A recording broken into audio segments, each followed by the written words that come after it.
It's a perfect song, bro. I love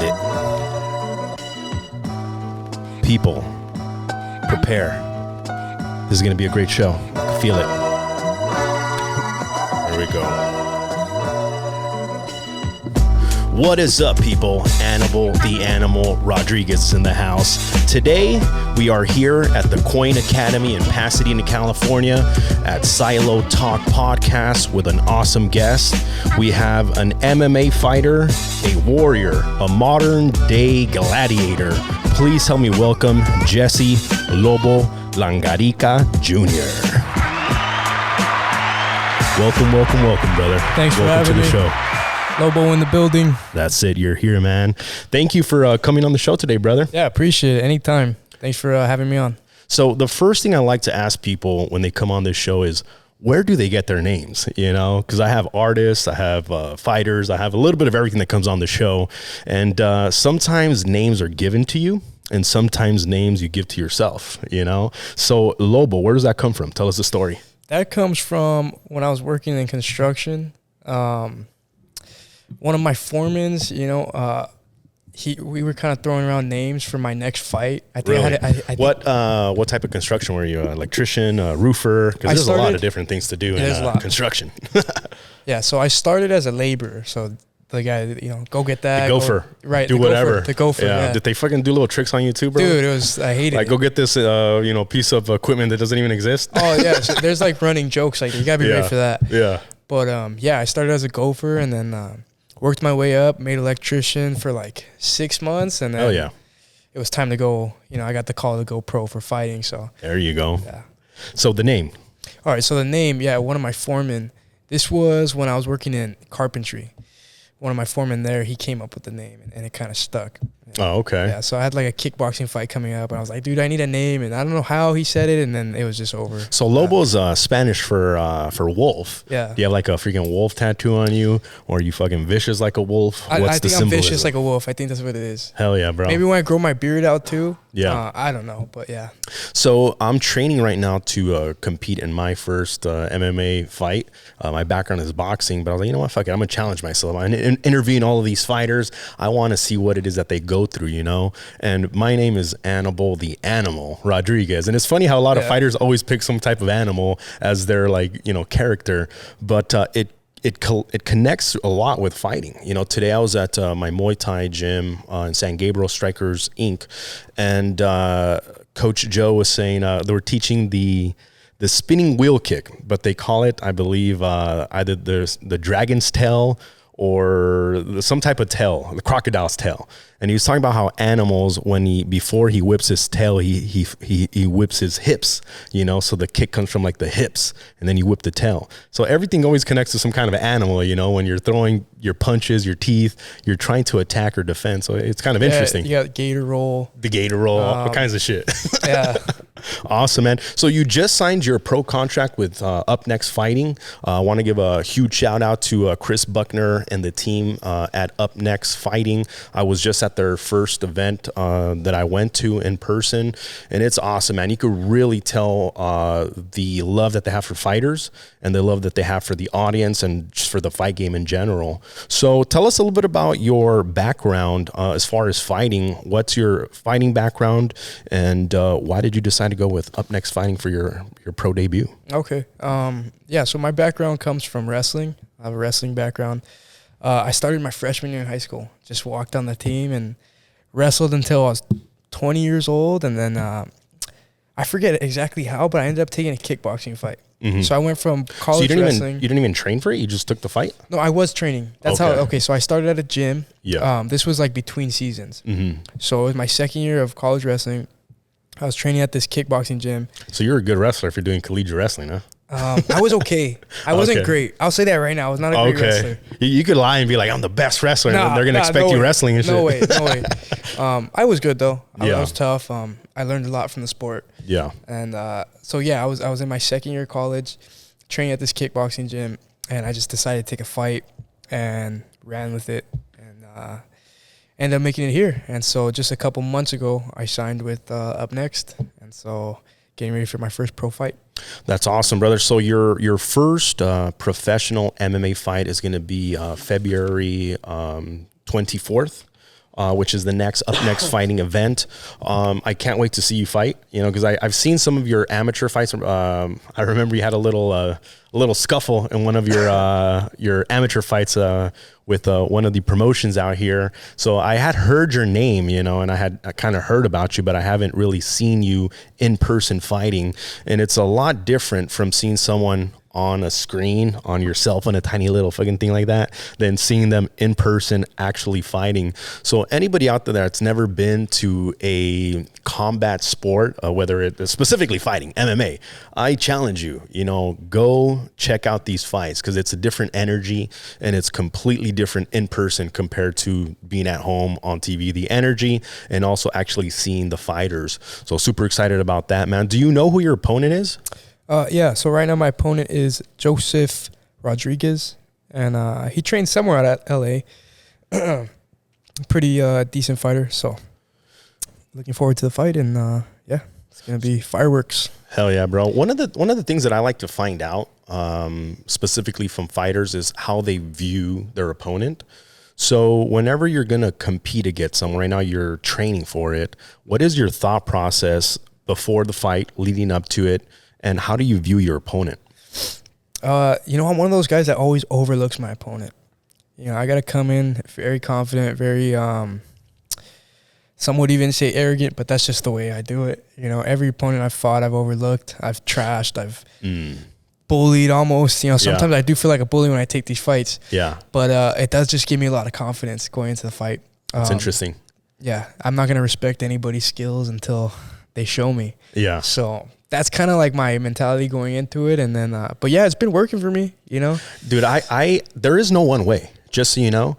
Everybody out there is like, oh, you should be respectable. You should be this. You should be that. You should be whatever works for you, And if it doesn't work, then you reiterate that thing. So I don't care how someone looks at their opponent. I just want to understand their process behind it. Like, why do you do that? So that I can learn from it as well, because you look at characters like Conor McGregor, they're super like outspoken and like in your face, and same kind of similar vibe that you were telling me right now from how you view your opponent is kind of similar. And then you look at other cats like a Lyoto Machida, where they're like completely respectful. They knock someone out and then they bow to them and shit, Well, yeah, so like, it's interesting to see the characters, the different types of individuals there are when it comes to combat.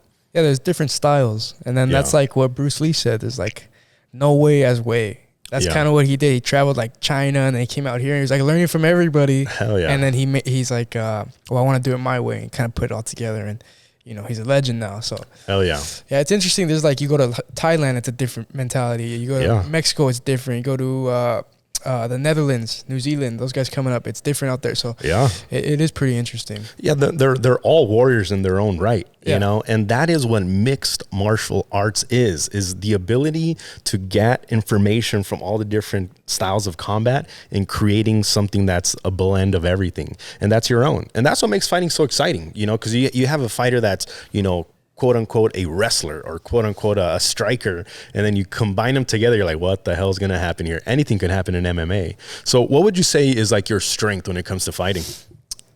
What is my strength? I have a lot, man. I think I'm well-rounded. I think I can do anything. I can wrestle, I can strike, like I can do it all. And I think that's what makes me a dangerous mixed martial artist. Also in the build-up, I'm telling these guys I'm going to do one thing and I can do the other thing just as good. So it's like, how do you train for me? But yeah, I would say I'm well-rounded. I look up to fighters like Dustin Poirier, someone like that who's good on the feet and good on the ground. He's a black belt in jiu-jitsu. One of the few guys to have Khabib in deep trouble when he had that guillotine. So he's a very good grappler. So I think my style is kind of similar to his, where it's just well-rounded. And it's a fight. You never know what's going to happen, so you have to be ready for anything. Hell yeah, brother. When did you know you wanted to be a mixed martial artist?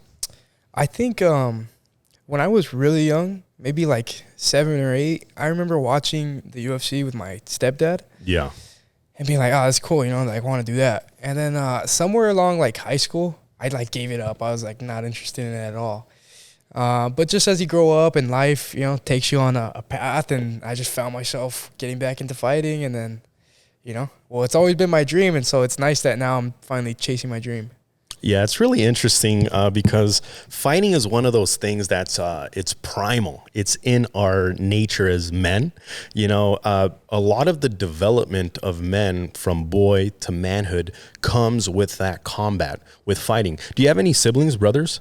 Yeah, I have a younger brother. Younger brother? And a younger sister. I tell everyone, your first sparring partner should always be your sibling. You should beat the shit out of each other, Yeah. Because that's how you learn how to control your own aggression and also how to, spar with someone else, because as much as you hate your brother, at the end of the day, he's your brother. You're not going to kill him, Yeah. You're going to piss each other off. And then the only way that, a young kid could release their aggression, and a lot of times people are like, oh, the kids shouldn't fight. They shouldn't fight. I think kids should learn how to control that anger, control that rage, and use it more focused on something different, is channeling it, You look like you wanted to say something. I think so too. I mean, I know some parents who are like, oh, I don't want my kids doing anything violent.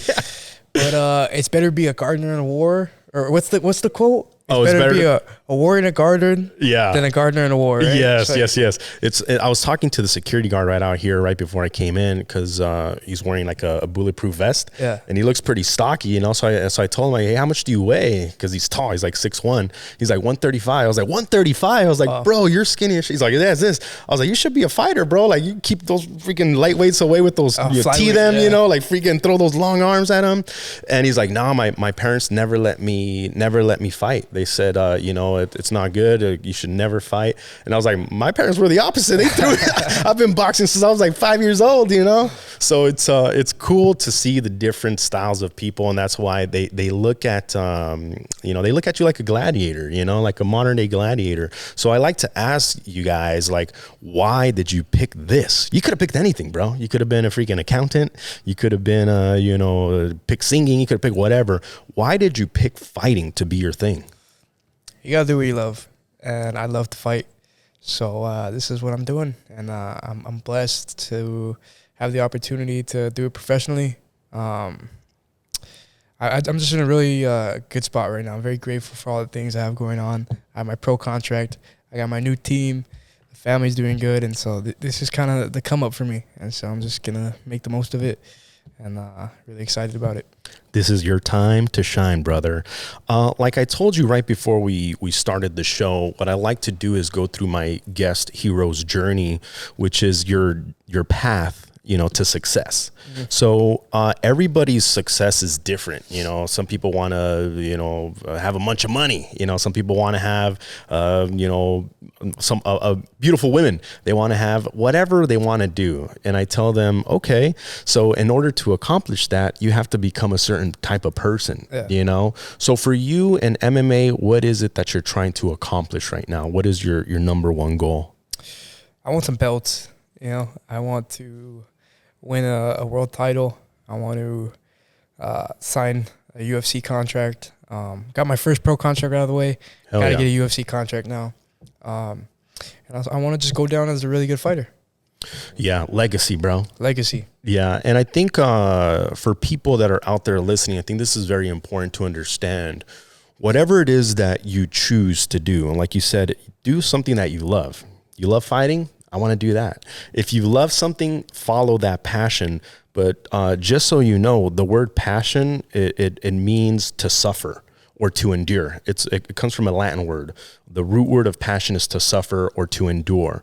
So when you have passion for something like I love fighting, then you have to be willing to suffer through whatever it takes to get that goal that you're trying to accomplish. And that is what's going to make you the hero of your life. Because guess what? Your opponent wants the same thing you want. He wants the UFC contract. He wants the belt. He wants the titles. And it's a freaking fight. Who's going to get it? Who is next? Up next fighting. So that's actually, I love that tagline because of that. But it's literally you trying to compete against someone else that wants the exact same thing, which is why it's interesting that we go back to your mentalities. Like, you're not going to respect them because they want the same shit that you do. So it's a freaking fight. And you said the different places, like in New Zealand, they train different. Mexico. Right now, you're actually training in Mexico, right? Yep. So tell us a bit about your training camp, who you're training with, and what kind of lessons you're learning. Okay, so right now I'm training out of Entram Gym in Tijuana, Mexico, under Raul Arvizu. Oh, hell yeah. Yeah, so many people may know that's the gym that Brandon Moreno came out of. Yeah. So I live out there. I stay there. I train there. You live in TJ? Yeah, currently I'm living in TJ. That's awesome, bro. Yeah, I'm doing it like old school, man. Leaving my family and going out to the training camp, staying there. Yeah. There's no hot water. Yeah. We don't have much money to eat. It's like we like sleep in bunks. It's very like there's nothing to do except for us to train. So I actually kind of like it. It keeps me focused, and then it just feels right, man. It just feels like I'm doing the right thing. So yeah, I like it there. You love the struggle. I love the struggle. The beautiful struggle. Passion. I fucking love it, bro. Not a lot of people will understand you. They don't get it. They don't understand, like, why would you want to be like in a place that doesn't have, all the foods is cold. They're bunked up. They're literally hitting each other every single day. It looks like it's hell, but to you, you're enjoying it. Yeah. It's weird, isn't it? It's different, man. Like when I came back, so I've been there for 4 to 6 weeks now. Yeah. But I came back for our show, and then I have some tests to do this week. And the first day back, I was just like, I was in the zone, Yeah. I was ready to go, and then I've been out here for a couple of days. I'm already feeling the city boy come back. So I want to go back there. Like, I gotta let me get back. Yeah. Go back to the dungeon, the training room, and that's exactly what you're doing. You're literally sharpening your sword, bro. Every single day out there. When you're in combat, it's important to be around other warriors, other people that are doing the same thing. And that goes with anything. Like if you want to be the best at whatever, you got to be around those kind of people. That's actually how you learn. That's how you get better. And that's how you create your own shit, is you need an opponent. And like I said, your first sparring partner should be your brother. Well, as you get older, you should get real sparring partners that are going to challenge you. So who are some of your sparring partners right now that you're training with up there at Entram in Mexico? It's interesting. Like out here at each of these gyms, there's like maybe 3 good guys. Yeah. Out there in Mexico, there's 10 guys in the UFC. There's like 3 guys in one, 3 guys in Combate. There's like so many pro. I came in the only amateur on the team. Oh yeah, I know some of the fighters. I just realized I know a couple of the fighters from Combate that are training at that gym as well. So it's been good. Like the level competition is great, and I came in as like the rookie. Yeah. And so I'm learning from some of these UFC vets, these older guys, and off the top of my head, some of my training partners, Teco Quinones, his brother, Christian Quinones, and then we got some guys in Combate that I'm training with. So I get good work there. And then also the coaching, Raul sent 20 people to the UFC. Yeah, that dude's amazing, man. I'm actually well, I don't want to get too much into it because, people might steal my ideas. But I love that type of Mexican-style coaching. Boxing, MMA, anything that comes from Mexico, it's a different type of mentality, a different type of heart. And I grew up watching Mexican boxers. That was my shit, Julio Cesar Chavez, Marquez, fucking you name them. I loved all the Mexican boxers, and that style of just going forward, I loved it, bro. It's entertaining, and that's when you actually get to see the heart of a champion. There's different styles, like you said. Like there's the peekaboo style, Mike Tyson. There's Floyd Mayweather. The Philly Shelf. It's more of a defensive counterpunching style. I love the Mexican style of boxing. So I'm curious, is it similar when it comes to MMA, or what is their mindset when it comes to it? Yeah, it's definitely a different style. I came in with like the American, kickboxer wrestler style. Out there, it's a little different. They're very jiu-jitsu oriented, and then their kicks are very, very good. As a team, they're all great kickers. So tell me what's a day in the life of a pro fighter training out there. I'm curious. I just want to kind of run it through my head. Like, what time do you guys wake up? When do you eat? When do you train? When do you rest? When do you I want to know one day, like an average day, so I can go into it. Okay. So you get 2 to 3 sessions in a day working out. So if you're getting 3, you wake up at 4 a.m., go for your morning run. Again, no hot water, no warm shower. There's no hot water there. So that's your first workout. Then we have a team practice at around 9 or 10. Then you'll just rest from 11 to 4, and then get your evening session, which is like a strength and conditioning workout, or if you want to hit pads or something like that. Shit. So 2 to 3 workouts a day. Yeah. Monday through Friday? Monday through Friday, and then we're sprinting on Saturdays.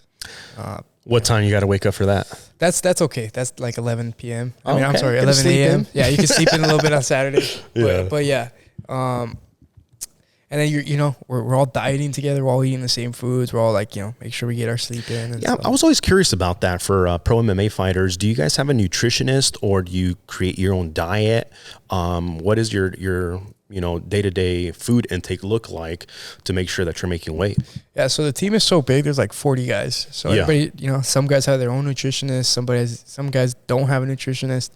But for the most part, I mean, for me, I usually start the day with eggs or oatmeal. It's always been that. It's like my breakfast. It's either, eggs or just oatmeal with peanut butter or jelly, just something with carbs and something just to get me going.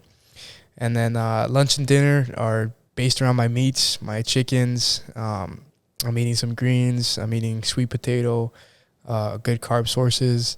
And then the hard part is really the snacking. So those are like your basic meals, but you always want to be snacking during the day. You're hungry. Or, What's your go-to snack, bro?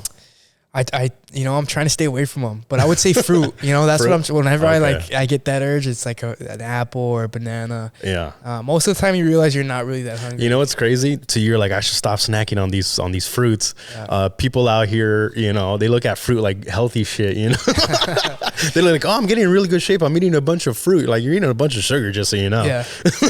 But like, it's different mentality when it comes to someone that has to make weight. I don't think people really understand the struggle of making weight, of getting to a certain, explain a little bit what that process is and kind of the pain that you go through. Cause, hunger, not a lot of people go through it willingly.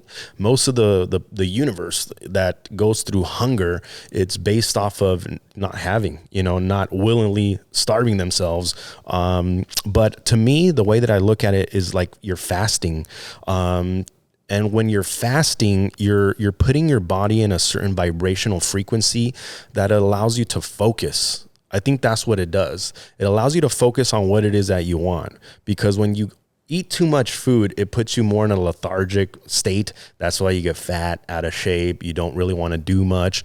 But when you're freaking hungry, you have more energy throughout the day. Not like completely starving, but when you're hungry, it's like you want to do more. Yeah. The hungry dog eats first. That's it, bro. Get the hell out of my way. But I mean, right there we're real strict on our diets. We don't allow certain things in the house, and Yeah. it's good, man. When I'm out here, I got all my friends. I got the parties. I'm very The distractions. The distractions, bro. So out there, like, there's really only one thing for me to do, and I like it. Are you guys in like the city, or are you guys outside of the city? Because it's TJ, right? Tijuana? Yeah, it's just Tijuana. It's in the city, the camp? Yes, yeah. Okay. So you're literally surrounded by the freaking antros and everything else. Yeah, it's popping. It's popping right there in TJ. I did not expect that. But it's good for us because we mostly walk. Like, I don't drive my car. Stay away from Hong Kong, bro. Yeah, you gotta stay away from. Yeah, the party scene is we gotta stay away from that. But we're walking to practice. We're walking back. We're I'll try to stay in the house. Yeah. Stay disciplined, and then it's easy for me because I don't know anybody out there. So I just stay focused on my training. How did the Mexican fighters accept you? Were they pretty friendly? Were they kind of testing you? Do you guys spar hard, or is it like they're? I want to know. You're talking about fight bro. culture. You're talking about fight culture, let man. me know what's up. I would say it was not that different from out here in America. How so? Man, you know what? I come from a wrestling background. So in wrestling, the coaches are there to help you. They're very, they're teaching you to be a man. And they were just very good people. When I started fighting, I was surprised. Like, going into these gyms, the attitude on some of these guys, like, it was crazy. I was like, hey, I was just trying to learn how to, like, fight, man. I'm not, like, I don't know what's going on here, but Yeah. I think it's like egos get involved in fighting. Yeah. So it was very similar to what's out here in America that you could expect at any gym. You go in, the guys are testing you out. they want to see your skills. How good are you? How do you spar? How do you train? What do you do like on your free time? So when I went to Mexico, it wasn't anything really different. I will say it was nice to be around a bunch of Mexicans. You know, like we all, they taught me the language. And were you born in the U.S.? I was born in the U.S. Okay. Yeah. Are you first generation Mexican or? I'm second generation. Oh, yeah. Okay. Okay, cool. So your dad was born in the U.S. as well? Yes. Okay, cool. Yeah, it's always interesting because you're what's called a Chicano. You're Mexican American. Your roots are in Mexico, but you're born in the U.S. Your citizenship is here. So I'm the same way. I'm first generation. So when I go to Mexico, it's interesting how they treat us. We're like in the middle. We're not accepted here and we're not accepted over there. Oh yeah, I was getting roasted for like the first 2 weeks. Yeah, and especially if luckily me, I got fluent Spanish, bro. So I get up, they won't even know. No, I was struggling with the Spanish. But they can tell when you're American just by the way you walk, the jewelry you have on, your cell phone, your shoes, whatever attire and your gait, the way you walk. American. I'm the Americano. Yeah, Americano, you know? So, and especially if you don't know how to speak Spanish, you're going to get roasted up like, bro, you look like us, but why aren't you like us? Yeah. That's the feeling. Yeah. It's like, imagine you're in a tribe, right? Fucking back in the tribal areas and like you're just a bunch of Indios and then some other guy that looks exactly like you walks up and he's like, speaks a different language. You're like, what are you? They want to touch you, they want to feel what you're at. So it's new and it's now, but it's the same, mindset. But I think you probably will be absorbed and welcomed pretty quickly because you are still Mexican. Yeah, no, we're like brothers now. Yeah, and it's been we've been through so much already in such a short time. Like these fight camps are not easy. Yeah. So eventually, the storm's gonna start, and I think we already kind of made it through like the hard part. Bonding phase. Yeah, I think they accepted me a little bit. How long have you been out there? This camp, it's been 6 weeks. 6 weeks, okay. But I've I've gone before also. Okay. So this is my second time going out there. So they kind of already knew me, and then But yeah, it's been really good this time, man. Like I said, I didn't want to come back. Yeah. I had to do the tests and stuff, and then of course I wanted to do the show. But in general, I did not want to come back. I wanted to stay there and just do the full 12 weeks. But maybe for the next fight. Hell yeah, brother. One of the questions I had for you came along with how your community, your family, the people in your life treat you and react to your choices as far as making this your career path. Because some people, they don't have nobody. It's just them, Maybe their parents passed away or they don't have a lot of siblings or they're in a city that's away from them. Other people come from a very tight family where like the mom and the dad, or they still live at home, and like everybody's different. Everybody's different as far as like where they come from. And then when you say, hey, I want to do this, I want to fight. Some people might be like, no, don't do that. That's bad. Like that's for people that have no other option. I hear that a lot. You don't have any other option. That's, you can do other things. And sometimes it's encouraging, like, hell yeah, you can do this shit. I've been seeing you fight since you were a kid. How was your family's reaction to you deciding to fight and do it as a career? My family's always supported me. Hell yeah. They've always been there for me. So like I appreciate them so much, and I always try to make them proud. I always try to make good decisions and just do my best, just because I know that they got my back, and so it's just very motivating for me. That's it, brother. Family first. Yes, and in the Mexican culture, family is very, very important. Most of these fighters do everything that they do for their family. Some of them are literally fighting to put food on the fucking table, to provide for them. And that's another question as far as compensation and just survival. What does a pro fighter that's just starting off, do to sustain that? Do you have sponsors? Do you have a daily job? What do you do? No, I have sponsors. Okay. Shout out to my sponsors, Season Training. I'm wearing their tracksuit right now. Nice. And then also Northeast LA Exotics for any kind of Frenchy animals that you need. Oh, should have brought some, bro. And then right now I'm working with Dethrone. So every fight shorts that you see me in is Dethrone. Check them out. So thank you guys. Awesome. Shout out to those sponsors. I think it's so important for for fighters to have a community of people that back their vision, you know, because if you don't have that, it's a cold world out there, man. Like, it's literally cold outside. And if you have nobody to protect you and help you out, you're literally on your own, you know, trying to fucking, like you said, the hungry dog eats first. You're trying to hunt. You're hunting, you know, you're hunting. But when you have a community behind you kind of pushing you, it doesn't make or break you, but it makes it faster, the way I see it. You get to your goal faster because you have people pushing you.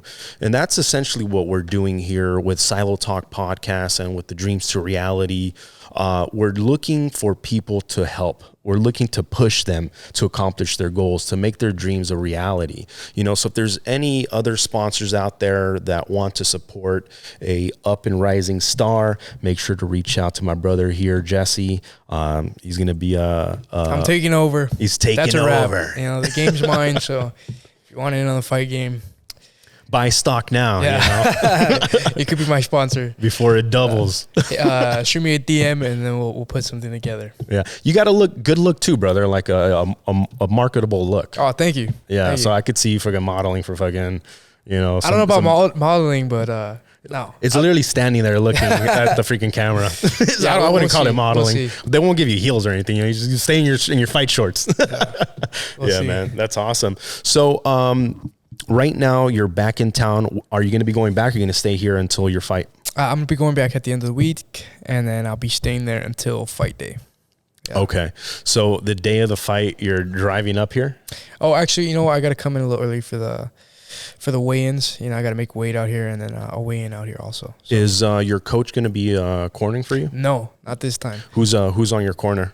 On my corner is Brandon Gonzalez. He's one of the combate fighters. And then I'm bringing Uriel Muñeco Uribe with us. So, I know that cat. Yeah, just some of my roommates out there. I'm going to bring them out here. And then once my fight's done, once I win, we're going out. So I'm going to take them to the Hollywood Sun. I'm going to take them to the beach. Bro, where are we going? I'll hit you up, bro. Hell yeah. They haven't seen any of that. So it'd be nice, you know. I'll introduce you to a This is my places. talent, so I got to show them around. Yeah. You know? Show them a good time. Yeah, of course. You know, we'll connect with some promoters, bro. We'll show you guys a good time. Yeah, we'll see. Yep. Hell yeah. But I got to get back quick, though, because I have to jump right back into camp. I have another fight in March. Oh, shit. Yeah, I'm only going to stay out here for like a week after the fight. Okay, so now you're in it, brother. You're playing for keeps. The thing about, you know, because I work with Up Next Fighting, both with their rising stars talent and with their professional talent. So you're in the pros, which means these fights count, you know, for your record, for your future, for everything. Every single win is going to catapult you till the next battle, till you get to where you want to get. When you get that contract, you get that belt. And like I was telling people, whatever you decide to do, the main thing is to be the best at it. Like if I'm the freaking whatever, I make computers, I want to be the best at it. And you're competing.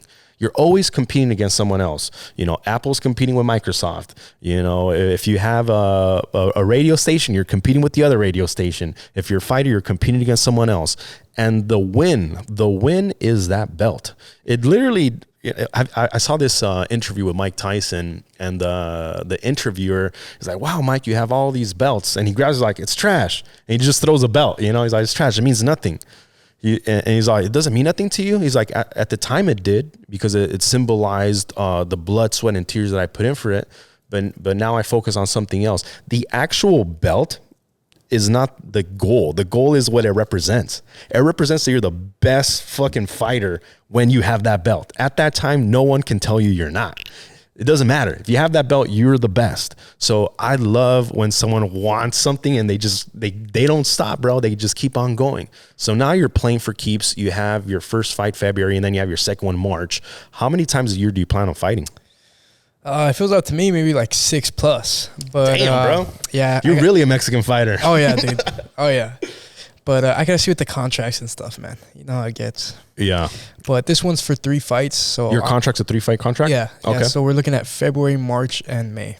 Okay, hell yeah, bro. Yeah. And, you know, I try to give my advice to fighters to help them along their career, you know, and the main thing when it comes to contracts is leverage. You know, who has the leverage? If you have more leverage because you're winning, then you have more favorable decisions, you know, to make. But if you don't have any leverage because you have a loss or you've lost, you're not coming in with that extra, then you don't have much leverage. So obviously the goal is to win these fights. That's the first goal. And then the second goal is to win them in extreme, awesome fashion. Get those highlights, those highlight knockouts, the whatever, get people to see you, to see how good you are at what you do.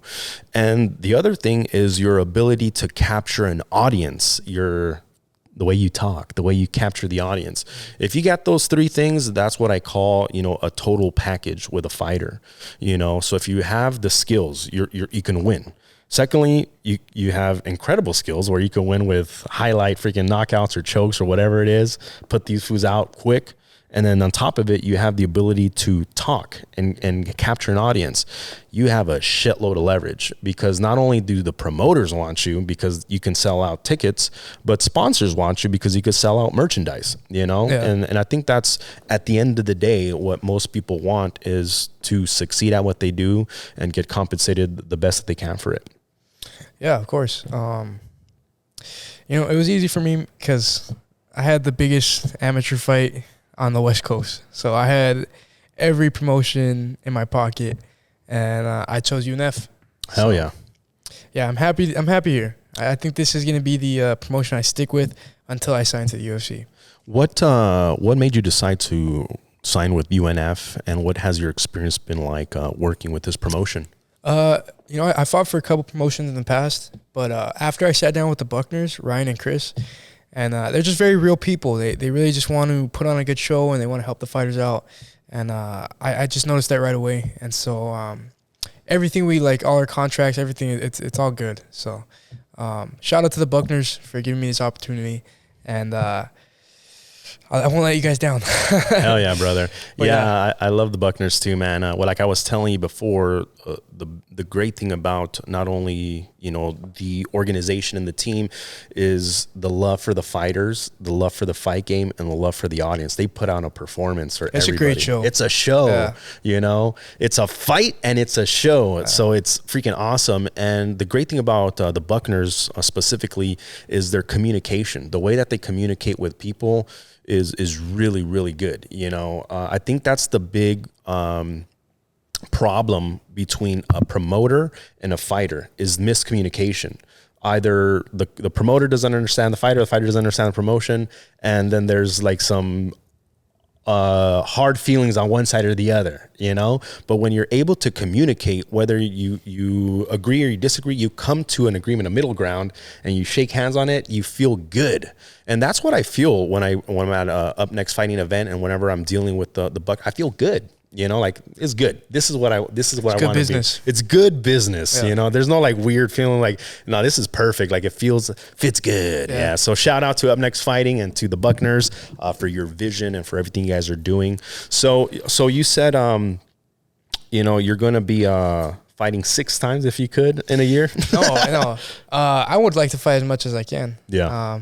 I would fight once every month if I could, but I got to do the contracts and negotiations, and so that's the goal, but we'll see what I actually end up doing. Do you remember your first fight ever? How old were you, and what was the outcome?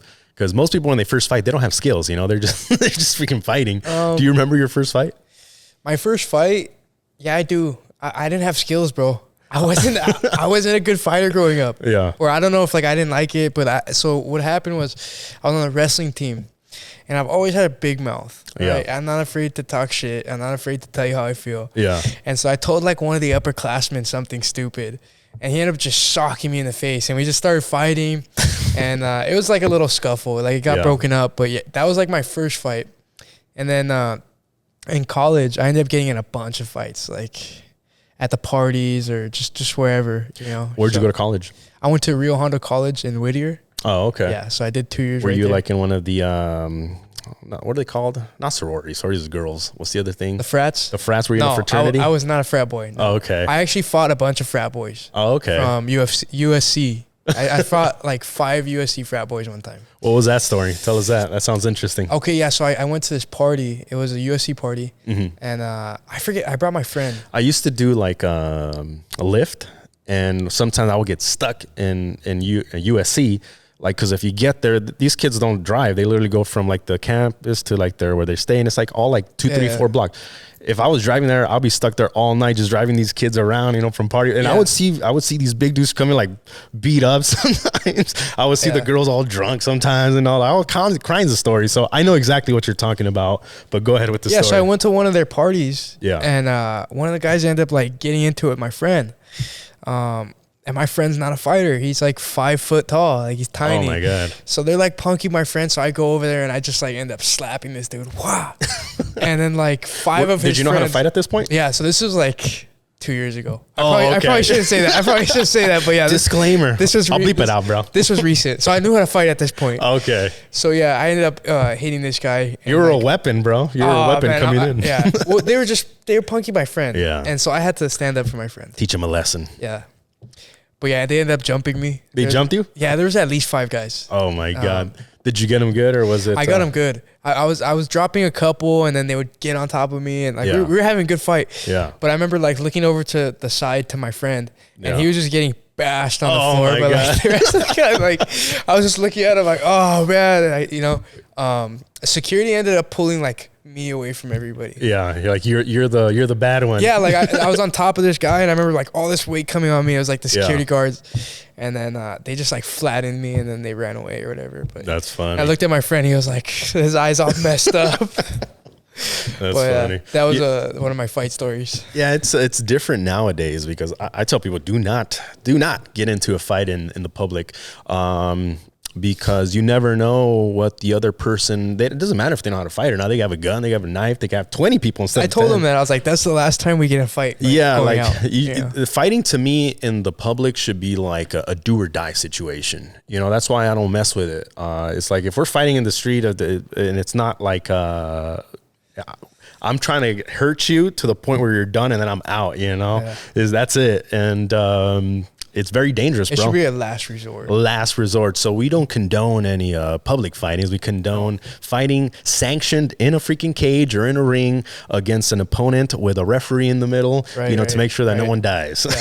Yeah. There's one thing I want to ask you. I see this a lot when fighters are walking into the cage. You know, you pick your song, you're walking in. What's going through your mind as you're walking into the cage? And I see a lot of fighters stop. They stop right before they go up the little stairs, right before they enter the cage. A lot of them stop and they do some kind of meditation or some kind of ritual that I see them, a lot of them, not all of them, but a lot of them do. And then boom, they go in and then you see them convert into a different person. Do you have some kind of ritual like that? And what is going through your mind as you're walking into the cage right before you go in and then once you're inside? I guess my ritual's in the back. I do my meditation in the back. I'm doing like breath work and stuff, just trying to control my breathing and just stay calm. And then so that by the time I hit the crowd, I'm already locked in. So most of your pre-fight rituals are done in the back. Yeah, mostly like meditating and just breathing, just staying calm. Did your first fight, did you not do that and then you learned to do it? Or did your coach tell you this is what you should do, backstage before you fight?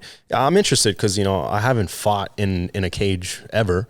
I used to box when I was a kid. That was like freaking 20 years ago. So now, like, as I drive around, as I'm training, as I'm doing things, I'm trying to put myself into my mind what I'm going to be doing the day that I compete. So I kind of understand what you're saying, like you're breathing to control your breath and to relax your body, because most of the times before you fight, you feel tense, and when you're tense, you can't really strike as fast and as efficient when you're relaxed. Even when I'm sparring and stuff, like I remember when I first started fighting, like I'll just be really tight and throwing punches really hard. Now it's more of a fluid, it's almost like freaking whipping the fucking punches instead of throwing them. And I realize when I'm in a fight mode, I tense up and I don't want that. I want to be more relaxed. So I'm curious, what do you do to relax your mind? What are you telling yourself and what are you envisioning? Let me start off by saying there's a lot of guys that can fight very well in the gym, and then you put them out on the lights and it's just like, dude, what are you doing? Like they crack under the pressure. You're not the same person. Yeah. There's a lot of people like that. So for me, I'm always just trying to. You ever seen 8 Mile? Yeah, like that. They choke, you know.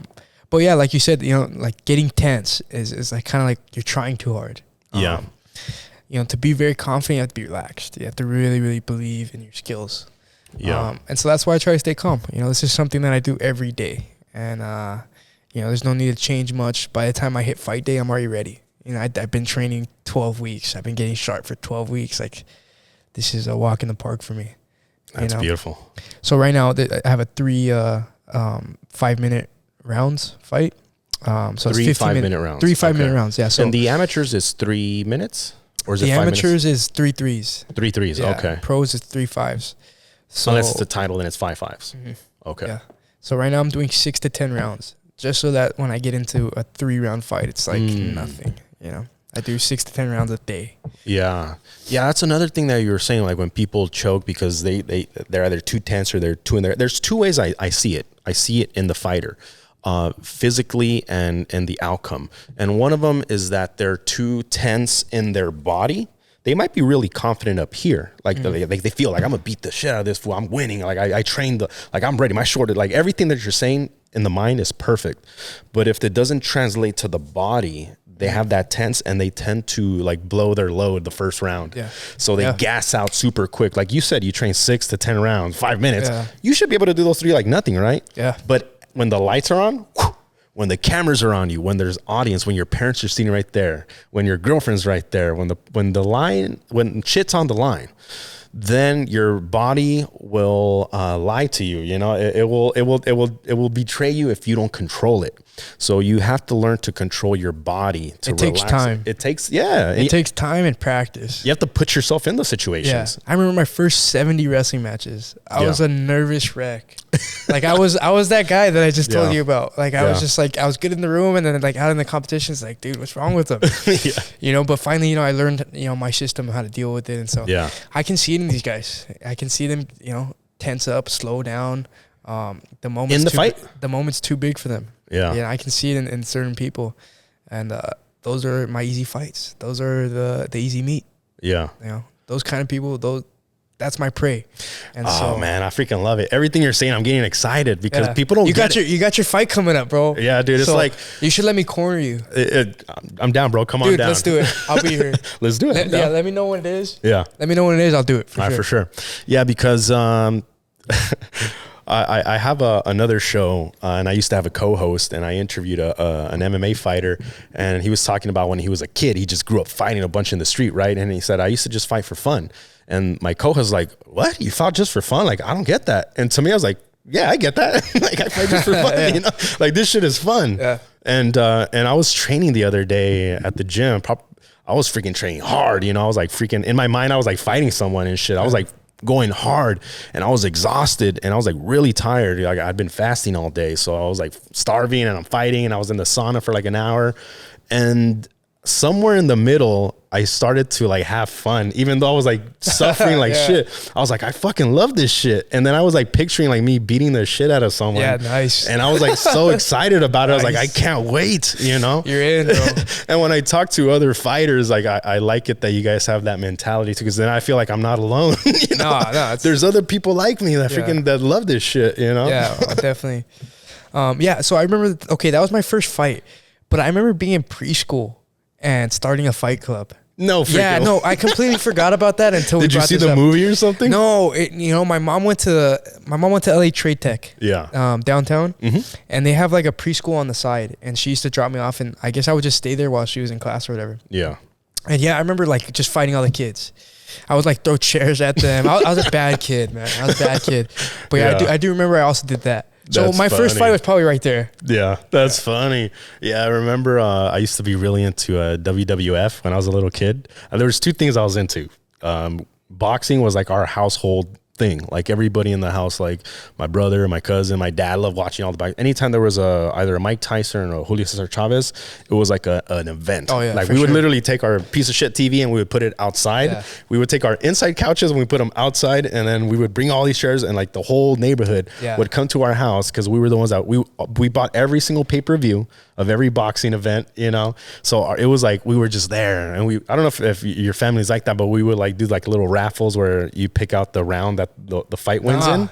So it was like you put in $20 and you just write round 1 through 12. So it's a little piece of paper, 1 through 12, and then the name of the fighter, Oscar De La Hoya or Chavez. Right. And there was both 12. So there's 24 opportunities to win. That's cool. And you put it in all, you crumble them up and you put them in a thing. And everybody that bet was like either $20. There was, I think, 2 brackets. There was for the kids, it was like $1. Right. Your dad would give you $1, you bet. And then for the adults, it was either $20 or $100. So they could win a shitload of money. Right, You could win $2,400, or you could win $240, or you could win $24. To me, as a little kid, $24, bro, you know how much candy I could buy with that shit back in the freaking 90s. So what happened is when you would pick your thing, you're like round 1, you're like, fuck, I lost, this just. But if you got like the round 12, like I got De La Hoya round 12, like hell you got a good chance. He's gonna win. Yeah, you got a good chance. But you never knew, like maybe he would knock him out in the 6th round. So if you got the 6, like, and it was like it was gambling. Yeah, those 2 fighters for sure, Tyson and Chavez. Like, I mean, Tyson's come up was like, he was just smoking everybody. Bro, it was knockout central. Yeah. It was so awesome. And I remember you telling me, like, your first fight, you were a nervous wreck. I studied Mike Tyson. Like, I've seen all of his documentaries. Like, I know his story very intimately. And I look up to him in a lot of ways. But when his first his first fight, boxing match, he was a kid, just so you know. He was like 15 years old.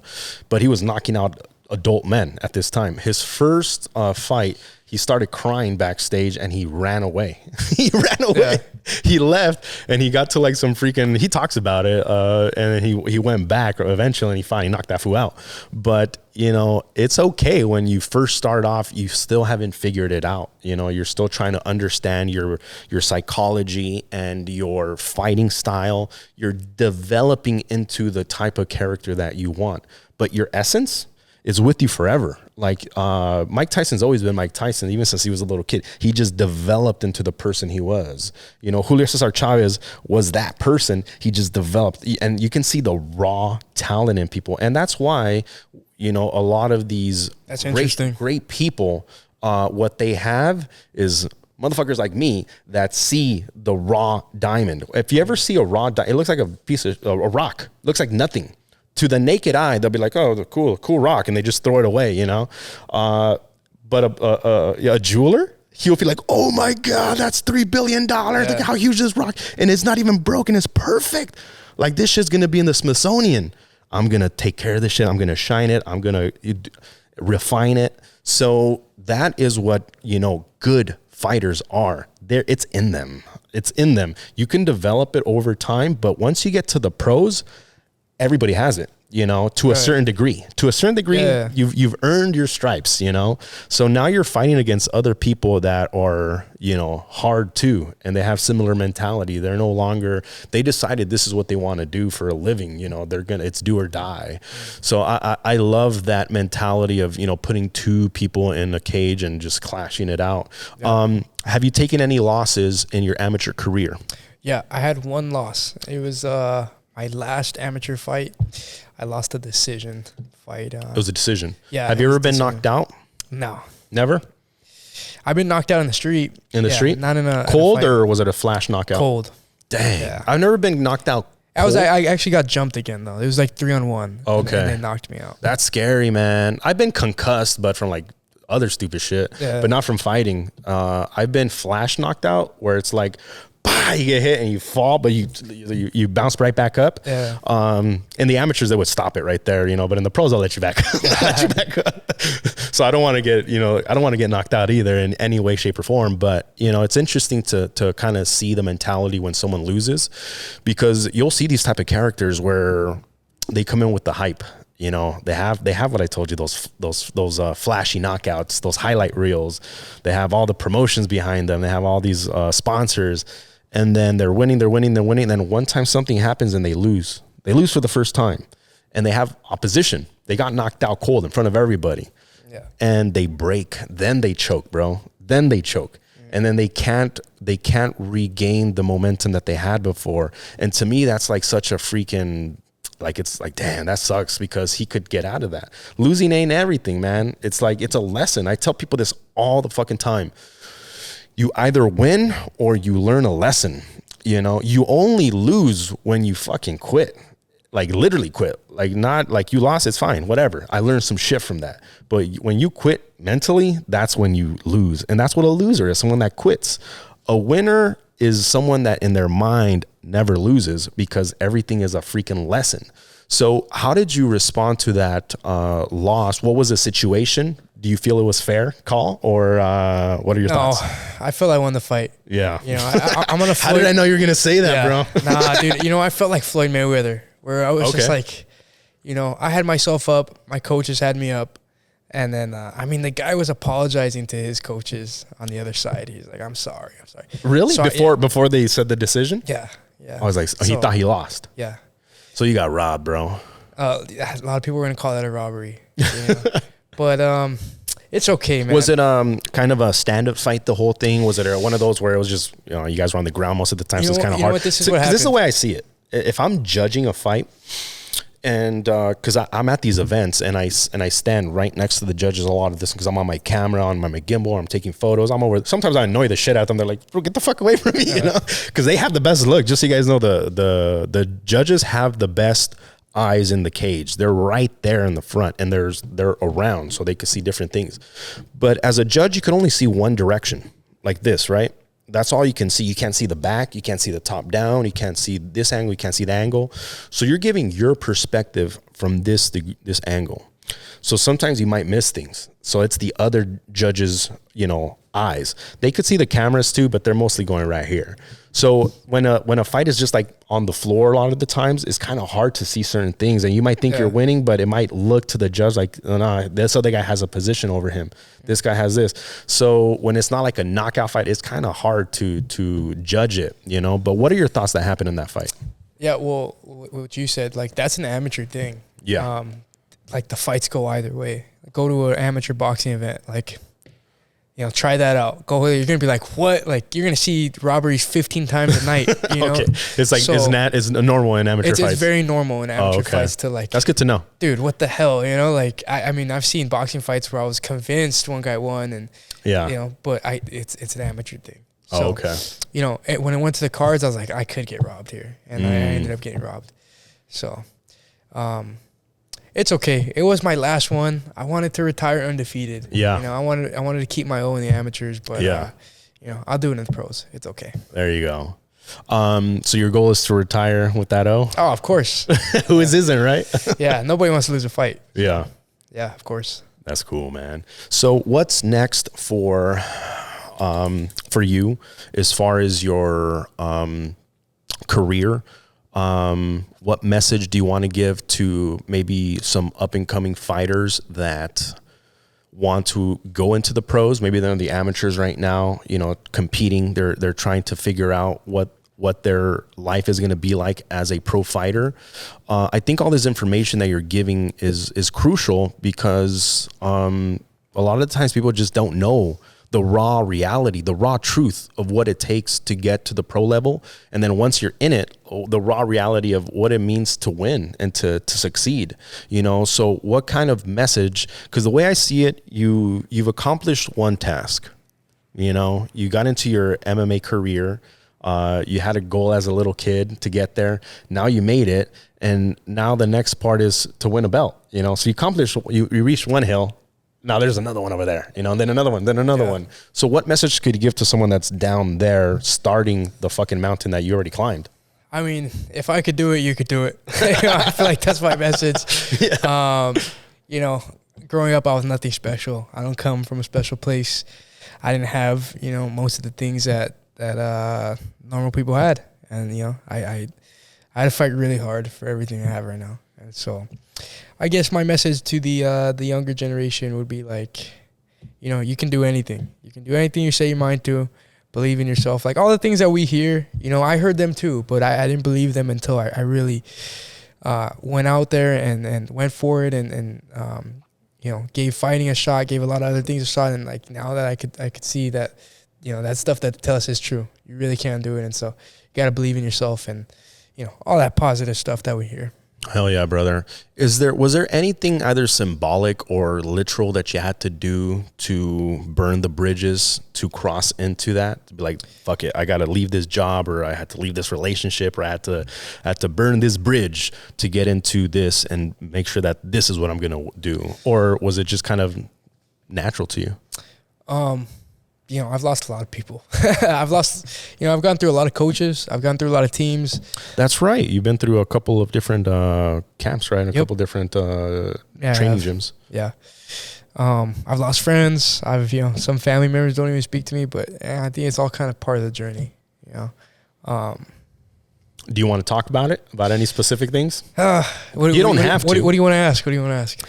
I want to know the raw truth. This is why it's important, because people are out there, thinking everything's fucking sunshine and rainbows. They think, I'm going to become a fighter. Everybody's going to support me. I'm going to win all the fights. I'm going to get all the money. I'm going to get all the fame. I'm going to get the girls, the cars, the mansion.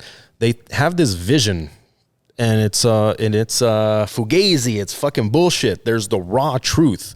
Like you said, I lost friends. I lost family. Fucking people hate me. People talk shit. Like, I understand, because I'm one of those characters that goes against the grain. I make my own choices, and I make my own path. And then I bring people along mine, like, hey, come on, there's another path over. You don't have to do that shit over there, right? So I like to go into the raw truth, because there's suffering in it, and there's struggle in it. And most people, when they actually get there, they're like, why didn't anybody tell me? Why didn't anybody tell me this shit? So I like to tell people, this is the raw truth of what it means to try to accomplish this thing. All that bullshit you see on TV, that's not you're seeing one point. That's what I tell people. Like, you see a successful person, he's lucky. He was born rich. He's lucky. He was gifted. He's lucky. He was made for that. No, you don't know. Like you said, I wasn't anything special. If you can do it, I can do it. I understand that mentality, because it's almost like they call it imposter syndrome, where you reach a bunch of success and you're like, I'm just a regular guy. I don't come from anything special. But to the outside world, they look at you and they think you're something like, whoa, like I could never do that. But most people can, if they actually just challenge themselves, but they're too afraid, brother. They're afraid of it. So if you want to share any specific story, you can. If you don't, you don't have to. This is your time to tell your story to the world, because we put this shit out into the public. Yeah. Excuse me. I think I will, just for, the guys coming up. I think it's good to hear. But I lost a lot of coaches. A lot of people did not want to coach me, and they had their reasons. Maybe it's because I was Mexican, or maybe a lot of people said I was too raw, or were you beating the shit out too many people? Man, I don't know. They have their reasons. Okay. But it was shocking. And I was like I said, I come from a wrestling background where they're they're trying to build the kid. They're giving they're like mentors. Fighting's a lot different. Yeah. There's a lot of jealousy. There's a lot of dirty, nasty things going on behind the scenes. I was surprised about. What are some of them? I think just like that. Some coaches would not coach me because I was a Mexican fighter. Or, I left a couple gyms. I've always tried to leave the gyms respectfully, or in a professional manner. It's nothing personal. I just think my career is going to be better off if I go here. Some people have been able to handle that. Some people have not, and so I've had old coaches calling promotions and, commission members and, trying to, stop my career. And it's just like, wow, trying to stop your growth, motherfuckers. Dude, that's low, wow. This is what I tell people. First, they try to destroy you. And if they can't destroy you, they try to destroy your reputation. Yeah. And it's a dirty move. It's like kicking someone in the nuts, or like gouging them in the eyes. Well, I'll tell you this. I see them around still sometimes. And, now all they can do is watch. That is, because I understand, when you try to do something and someone gets in your way and tries to put shade on you and try to diminish your light and try to put obstacles in front of you.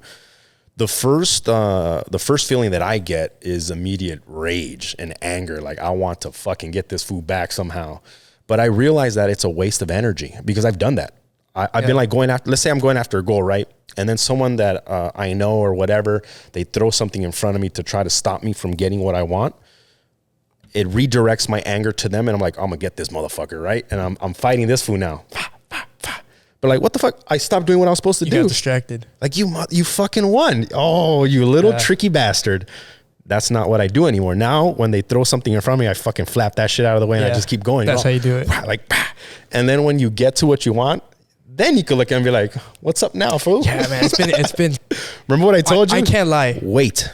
Bid your time. Yeah, wait. I can't lie. It's been nice seeing them around again. Yeah. You know? They had their time, dude. It was like a couple years where these like coaches and these, you know, certain team members were like doing this and that and like saying these things. And I knew my time would come. And so that was like, you know, now I'm on top and, you know, I just look at them and, you know, enjoy the show. This is what I tell people. Tough times don't last. Neither do good times. Everything has up and a down. You know, life is, there's good times, there's bad times. There's good times, there's bad times. The magician, the wizard, the wise man learns how to ride these waves so that the wave is not like this. It's not down. It's like this. Yeah. To the top, right? Yeah. So what you have to do is when you're going on a downward spiral, you're at your lowest peak, you have to learn what to do to go back up.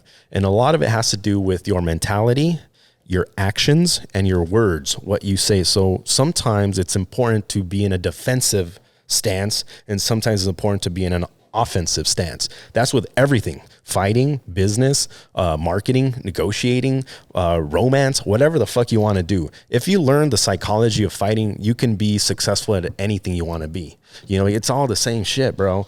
You just have to learn how to channel it differently. So that's good that you learned that lesson quick, you know, because it took me like I'm glad I learned I just learned it probably like a couple months ago, you know. I was still trying to, and then I'm crazy, bro. I'll fight this fool, I'll fight that fool, I'll fight everything. I'm like, wait, what the fuck am I doing? Like, my goal's over here. I'm glad that happened in the amateurs. Yeah. And so now I'm pro. I'm like, I already know how people are. Yeah. You know, when I meet certain people, okay. Yeah. And like, it's always just business. That's the one thing I've learned. Yeah, it is at the end of the day, all business, but business is a brutal fight too. You know, it's just you're with the sharks. You're dealing with different type of fighters. Yeah. They got attorneys, bro. Yeah. That's cool, man. Well, I want to thank you, brother, for coming on the show, sharing your story. I think a lot of the stuff you went into detail with is really, really, really going to help a lot of fighters that are at the bottom of that hill, ready to climb. Right. They're excited, bro. They're excited. They want to go on this journey. They know that there's going to be some hard stuff. They know they have to overcome.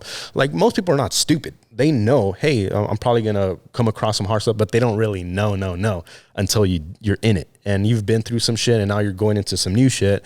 So what I want to give you is a gift, you know, of confidence as you go into the pros. If you keep the mentality that you have right now, and you keep doing what you're doing, you're going to accomplish what you want, you know, because I don't see any other way happening. I appreciate that, bro. Hell yeah, brother. I'm excited for the next event with UNF, February 24th. I'm definitely going to be there. I'm actually going to be working with the promotion. I'm going to have a table, and I'm going to be doing a live broadcast. So after you win, you're going to come and sit down and talk to me. Yeah, dude, I'm going to come over for sure. Hell yeah, brother. Guys, make sure to subscribe to the Silo Talk podcast. If you guys need to fill your orders of Maca bars, hit up the boy Maca. Like I've been saying, the psilocybin mushroom bars are definitely helpful when it comes to training. A lot of jiu-jitsu practitioners, Muay Thai, MMA fighters utilize a microdose of psilocybin as they're training because it helps with focus, and it also helps with your brain chemistry to help you learn faster. I've experienced it myself. My sparring sessions are a lot better, you know, when I'm microdosing compared to, you know, when I'm too stuck in my head and too tense and, you know, not in the fight. So hit up the boy Maca. Another shout out to the Coin Academy, and we'll see you guys next time. Lobo out.